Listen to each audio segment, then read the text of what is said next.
पिछले क्लास में पढ़ चुके हैं और कुछ क्वेश्चन भी हम लोग कर चुके हैं। तो बच्चों आज के क्लास में जो बचा हुआ क्वेश्चन है उसी को हम कवर करेंगे, है ना।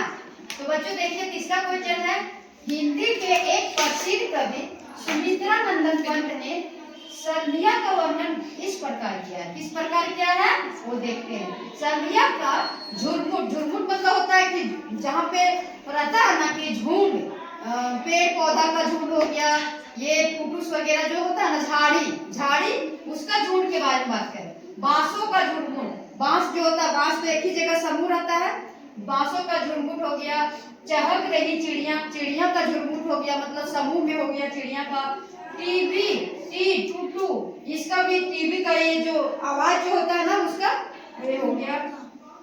तो बोल रहा है कि ऊपर ये जो है ऊपर दी गई कविता और सर्वेश्वर दयाल जी की कविता में आपको क्या मुख्य अंतर लगा, उसको लिखने बोल रहा है।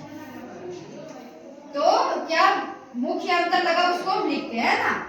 सुमित्रानंदन पंत द्वारा लिखित कविता में प्रकृति के साम मतलब कि वातावरण, हवा जो होता है वही ना है प्रकृति।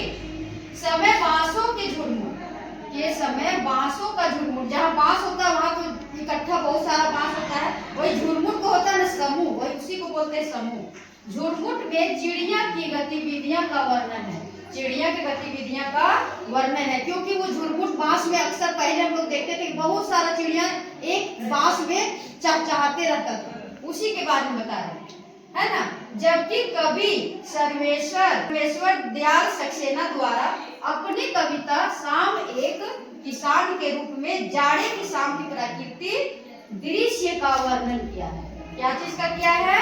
सर्वेश्वर दयाल सक्सेना जो है वो अपनी कविता में शाम एक किसान के रूप में जाड़े की शाम की प्रकृति का दृश्य का वर्णन किया है। जाड़े का शाम जो होता है, ठंडा का शाम, उसका प्रकृति का दृश्य, उसको देखने के लिए अनुपम वर्णन किया है ना, अनुपम ढंग से किया है।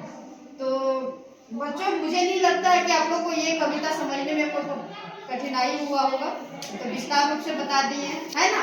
एक बार इसको थोड़ा गहराई से आप लोग पढ़ लेंगे तो पूरा समझ में आ जाएगा, है ना। तो